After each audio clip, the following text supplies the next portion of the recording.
Now that we're able to sign users up, the next step will be to separate our routes into authenticated routes and unauthenticated routes. So we're going to head to where our routes are located in app.js and do just that. So at the moment, if we scroll down, you can see that we have all of these standard routes, and we want to check for when we don't have an authenticated user, and in that event show or display or really only give users access to that other set. So it'd be good if we could just say if not is auth, then just use unauth routes, which are just going to consist of, login and email sign up. So we know that a user is authenticated when the auth state dot status is equal to the string in. So we'll make a variable for that. And we can remove the console log for auth state. So for here, we want to return another switch statement. And here we can just copy our login and email sign up routes. And if neither one of those are hit, we can use a redirect. We can use a redirect component that comes from React Router DOM, and that will take them to accounts/login. So for example, if a user tried to go to the feed page, they'd immediately be kicked out to accounts/login. So let's save that. And at the moment, we're currently logged in. So we might want to not make it possible to go back to the login page if we're already signed up. So what you could do is you could potentially remove these two routes. I'll leave them here, however.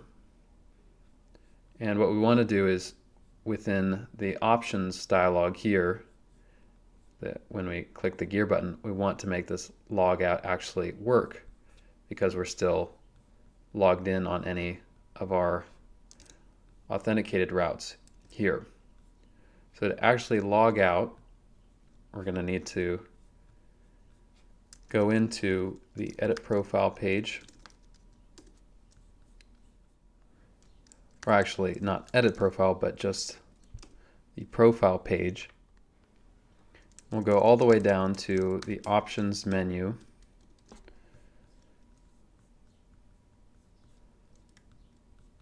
and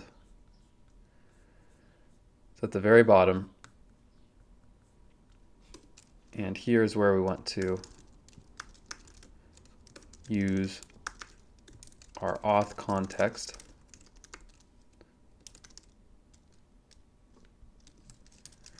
And get our what we called our sign out function, and we used handle logout click to show our logout message, and then maybe after showing that, say after 2 seconds of showing that, we can use a set timeout of 2000 milliseconds. After that, we might want to actually sign out, and then again using history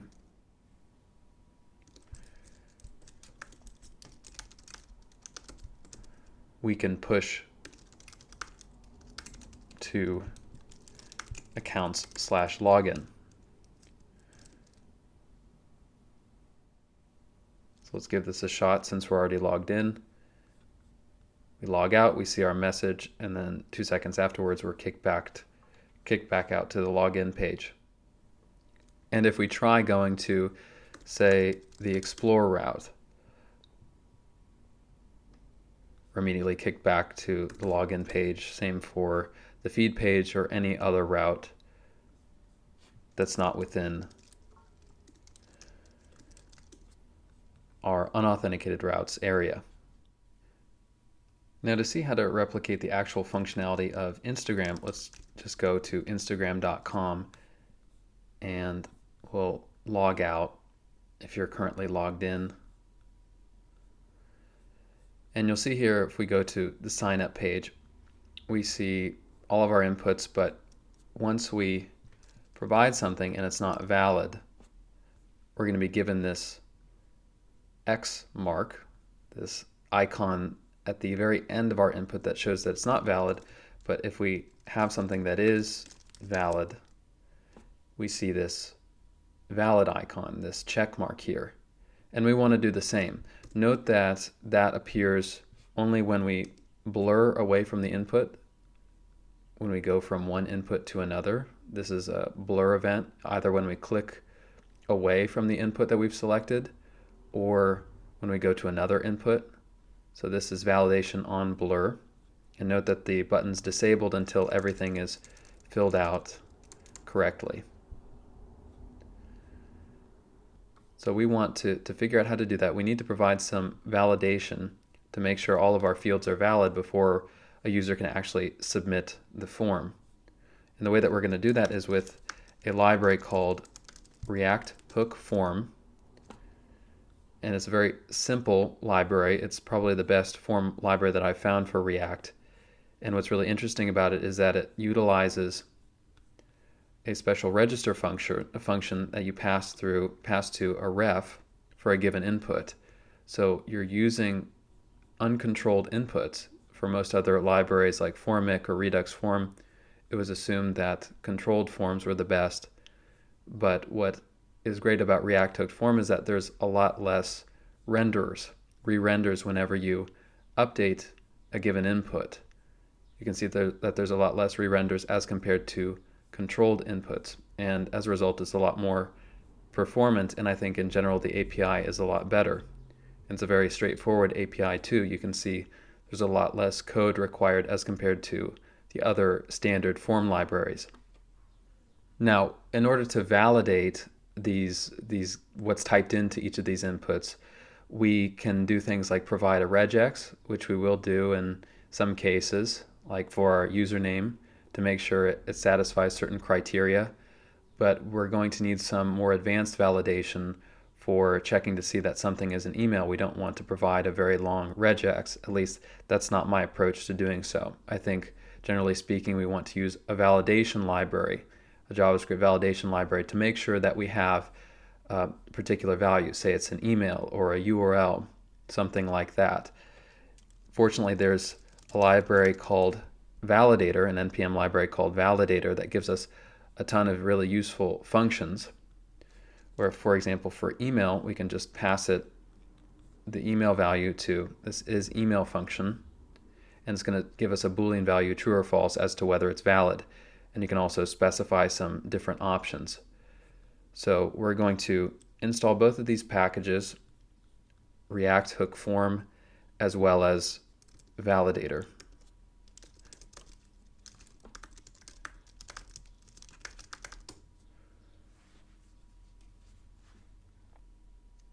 Now let's head back to sign up once those are installed, and to use React Hook Form, it's very straightforward. We just have to import the use form hook from React Hook Form, and we execute it up at the top. We call use form, and we get back a bunch of useful things.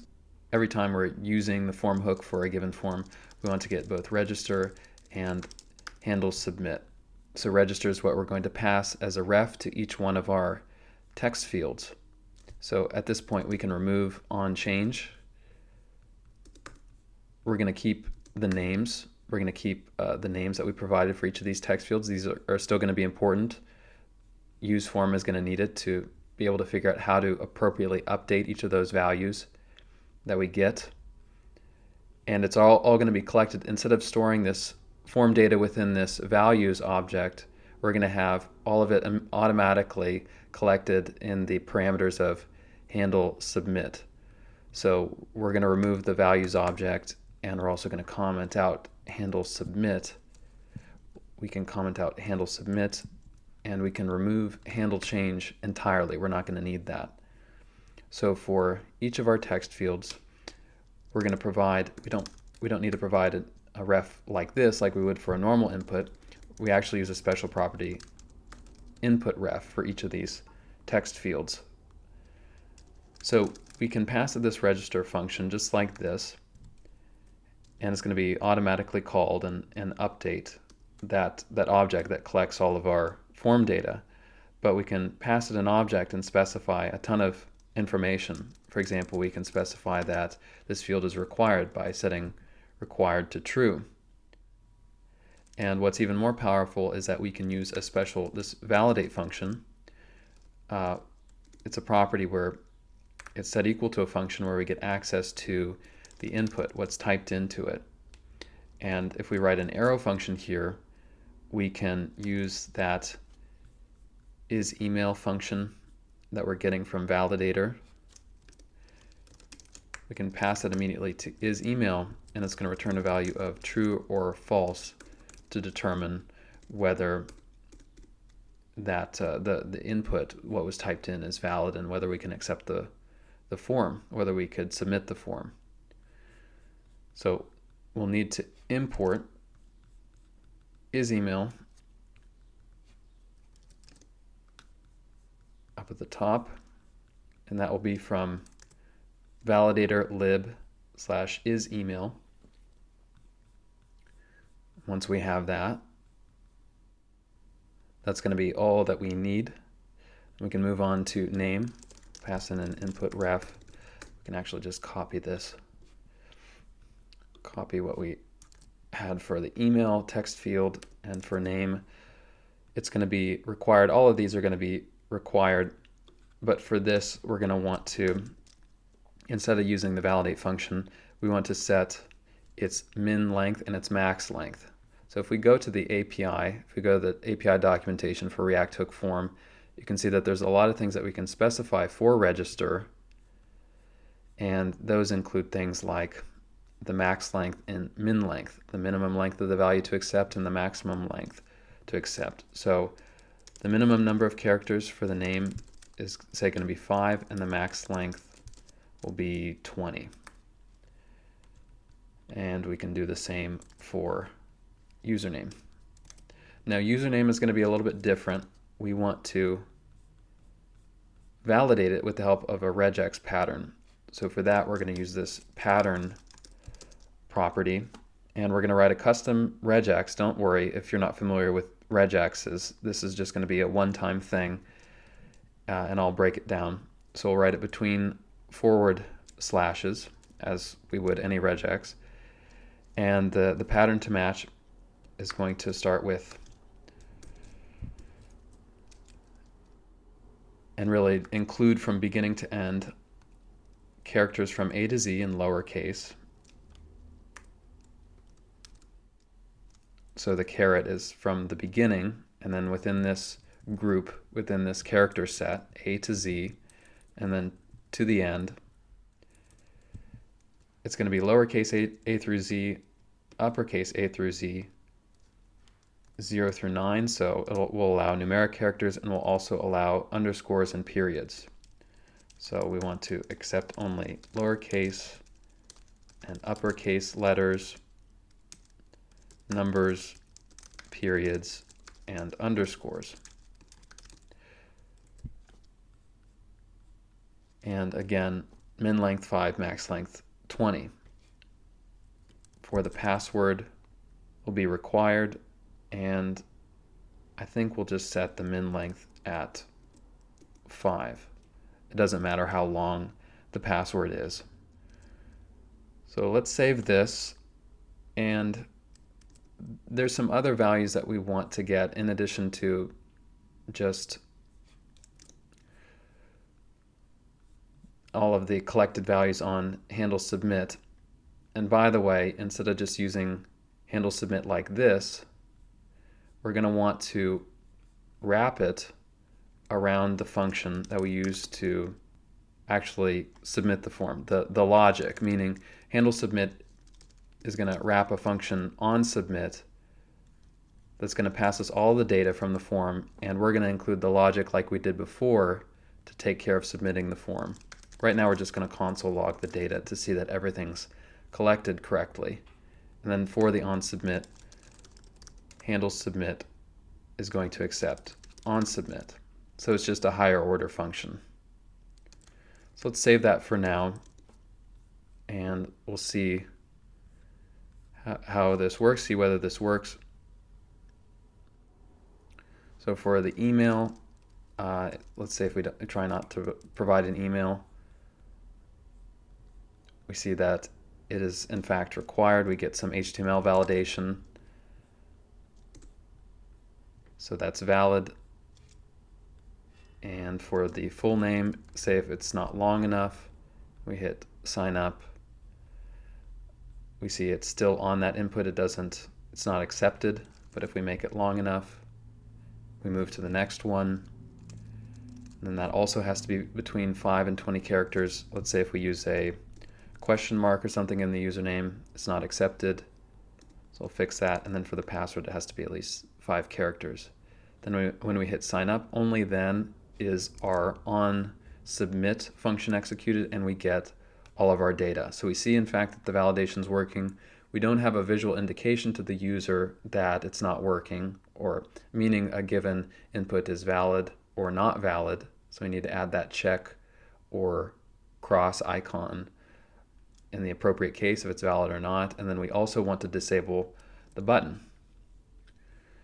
Now, I believe the default value for useForm is on blur, but we can set the mode to on blur. Note that there's other ones where validation can be performed on change and only on submit. But for our mode, that's going to be set to, as we saw, when we blur away from a given input, that's when validation is going to be done. And next we want to provide those icons. Or actually, before we do that, we want to disable our button until it's valid.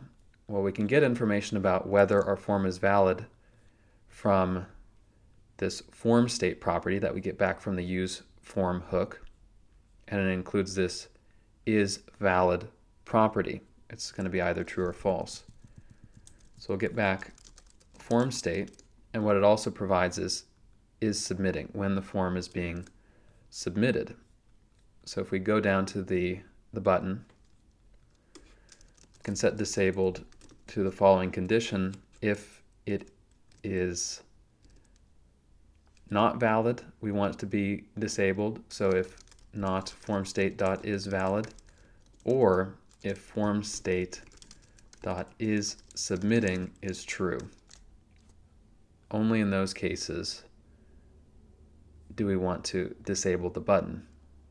So now we see by default it's disabled, but if we fill this out and blur away, we see the button is not disabled. Now this is something that you might not want to do. You might not want to add this check of is valid because people might not blur away when they're on the last input. They need to blur away from it, from the form, in order to actually change the button to not disabled. I should say to change is valid to true. So that's something to consider. But at this point, when the button's not disabled, we can once again execute our onSubmit function. Now, as for the icons, for showing the icons at the end, we want to detect whenever someone has interacted with the given input, when they've touched the given input. In that event, we want to show whether it's valid or not with our appropriate icon. So the first thing that we'll do is we'll create our 2 icons. The first one is going to be called an error icon, what we'll call an error icon. And we're going to use one from the icon library, the material icon library. And this will be called highlight off from material UI icons. And we're also going to use, for the valid one, check circle outline. And these are going to be passed to the inputs as an input adornment. We can have a starting or an ending input adornment. So we're going to use and import the input adornment component, and pass as a child highlight off for the error icon, and we're going to set some inline styles. We'll set the color to red and the height and width to 30. And we can basically do the same for our valid icon. In this case, the icon will be check circle outline, and the color will be the hex code CCC. So now, how do we get information as to when a user's interacted with a given input? Well, we can also get that from form state. We get this object called touched that contains all the inputs that a user's interacted with. So what can we do? Well, first of all, for each text field, we'll need to use the input props, the capital I input props object, and pass the appropriate icon to end adornment. Now, if there's an error in the validation, if there's an error in what the user's provided, we want to provide our error icon. Otherwise, we want to provide the valid icon. So in addition to touched, which gives us information about what inputs a user's interacted with, we can also get this errors object, and errors is going to have a number of properties on it that correspond to each text field. If there is an error for it, it'll correspond to the name. So if errors for our email text field, if errors.email is true, if there's an error in what a user's typed in, we want to provide as the end adornment the error icon. Otherwise, the valid icon. But we only want to provide that valid icon if the user's actually interacted with it. If we save this currently, we get a response immediately as to whether it's valid or not. And we don't want that. We only want to determine that to show an icon when the user's touched or interacted with the input. So if there's an error, we'll show the error icon, but we'll only show the valid icon if form state.touched.email is true. So when we add that conditional, only if that value is true do we show the valid icon.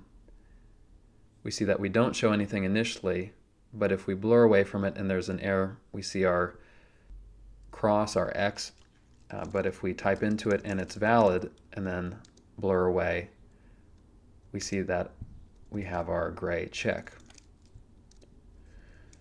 And we can do the same for the input props of each of these text fields.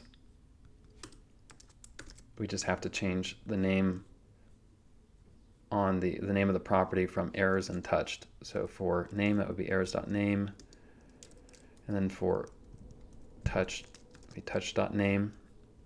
For username, it's errors.username and touch.username.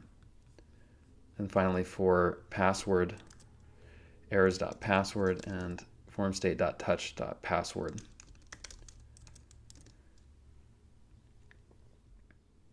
So at this point, we have a visual indication to our users as to whether they filled out the form correctly or not.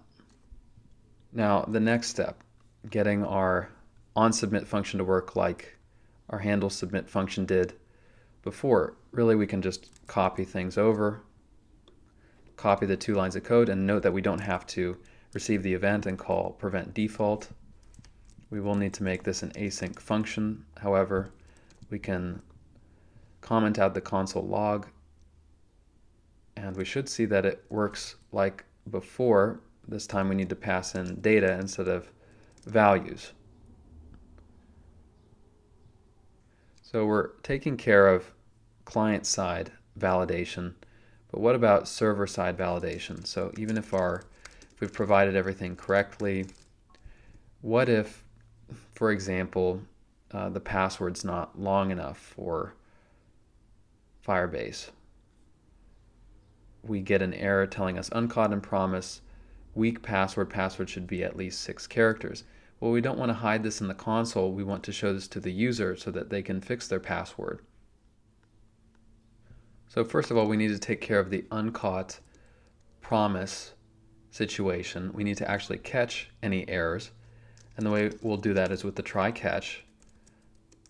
So we'll bring everything in onSubmit into the try part and catch an error where we can console error signing up. We'll add that text and then pass through the entire error object. But we want to find a way to show the error message to our user. So we're getting our error object here. We get a code in this message property. The message property is what we want to show to our user. So to do that, to show it, why don't we create a dedicated piece of error state, and this will just be an empty string for now, and we'll have the state value be error and the setter set error. So when there is an error, we want to set the error in state. We want to pass through error.message, and we want to show this. Namely, we want to show this here at the bottom. And this is something that we want to show both on the sign up page and then on the login page. So why don't we create a dedicated component that will accept this error message, and we'll call this auth error. It'll accept one prop, the error, and if we have an error, so this string can be converted to a Boolean value. If we have an error, then we want to return some JSX. So we'll return this entire expression. And let's wrap the message within a typography component where we'll set align to center, gutter bottom, variant will be body 2, and we'll set the color to red. And we'll pass through the error itself. Now let's use this and we'll put it directly underneath the form and pass through the error and state as a prop. So when we try this again, and let's say that we didn't provide a good enough password for Firebase, 5 characters, we hit sign up and it tells us password should be at least 6 characters. Good. And this is something that we can export like so and make available to log in when we need it. Now we're doing good so far, but there's some validation that needs to be done specifically for our username. What happens if if someone tries to sign up and everything else is correct, but our username is not unique? And by the way, one other thing that we want to do is we want to clear the error whenever we resubmit it. So up at the top of onSubmit, we want to set error back to its initial value of an empty string. So let's look at our database and see what we provided for the username. What's going to happen if we try to execute our mutation for creating a new user, but the username is not unique? When we hit sign up, we get this long error, GraphQL error, uniqueness violation, duplicate key value violates the unique constraint, user's username key. Well, the problem with this is that our user can't really make sense of this error. We want to turn this into something a little bit more succinct and something that they can make sense of, like provide a unique username. So what we can do is we can take information from this error message, like user's username key, and we can convert the message by creating a special handle error function. So instead of just using set error here, we can call handle error and pass through the entire error object. And that's because we have a couple of cases to take care of. We can just add an if statement where we can first check to see if error.message includes part of the message that we just took. This is an error that we'll run into from our server. So if this is the case, then we want to set error to username already taken. Otherwise, if the error message, remember the error message code included auth for the previous one, can add an else if error.code includes auth, we'll know that it comes from Firebase, and we can say set error. Let me try that one more time just to see exactly what that was.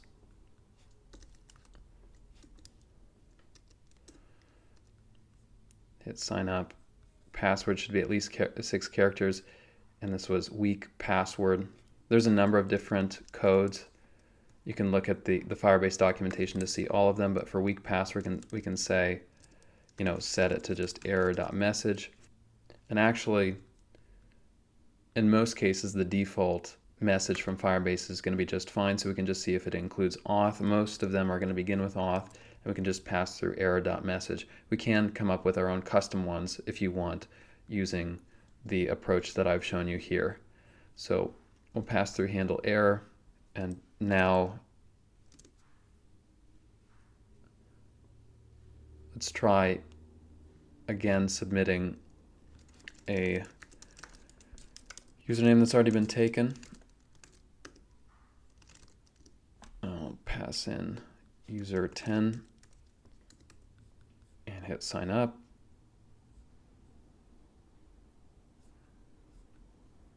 And maybe I should have just said error.includes. Try that one more time.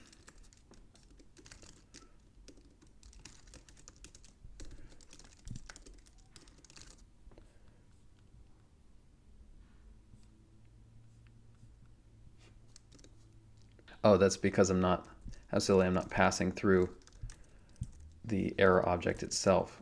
I'm not receiving it in the parameters. So now, one last time.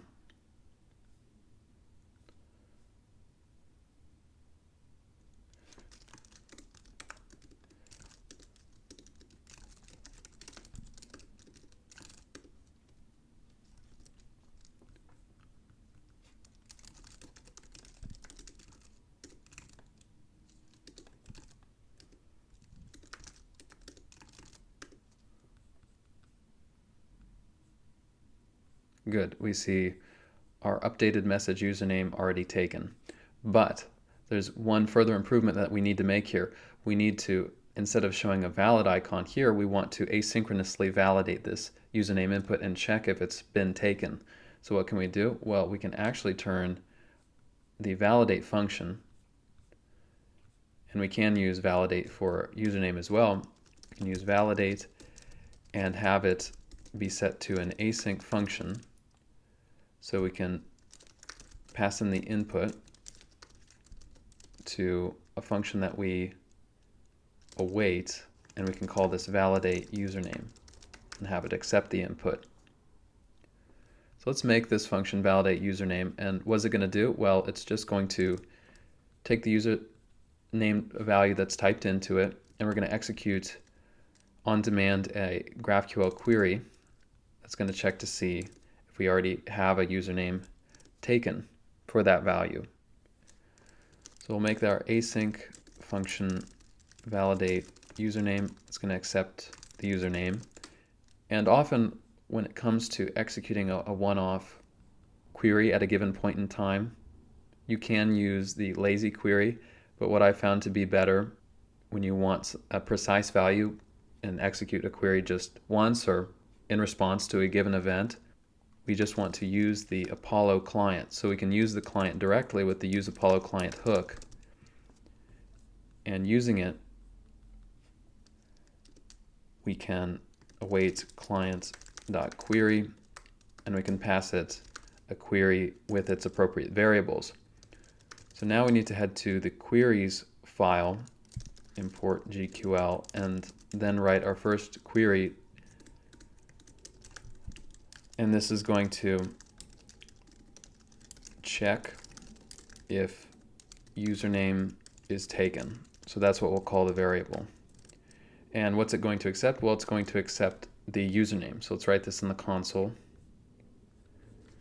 We'll write a new query with users where the username and use the EQ operator. I want to see that it's equal to, we'll call this check if username taken. If it's equal to the username that's passed in and it's required. And what do we want to get back? Well, we'll get back, doesn't matter too much, but we'll get back, say, just the username. So let's take all of that and paste it in, and then we can import that back in Signup. So the query here on the query property is going to be check if username taken. And for the variables, we'll create object above. It's just going to be an object with username. So variables will be set to variables. And we'll get back our response. So let's test this, just console logging response.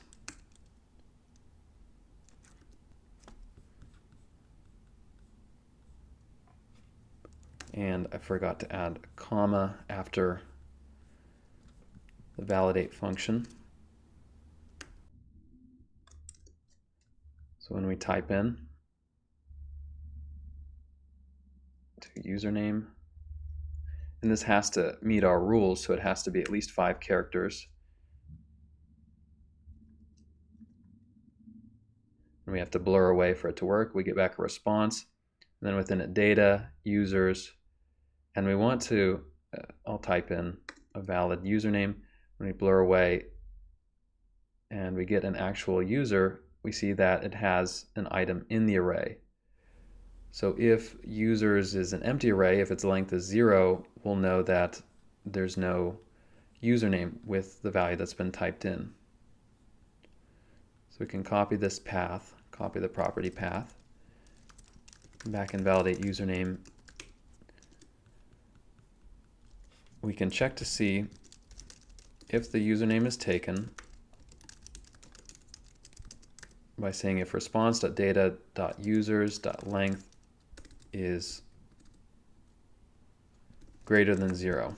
Actually, the way that I'm going to write this is username valid. So in that case, it would be equal to 0. So is username valid. If it's valid, it'll return true, and our input will be validated. So let's try this, and we should see our icon be updated accordingly.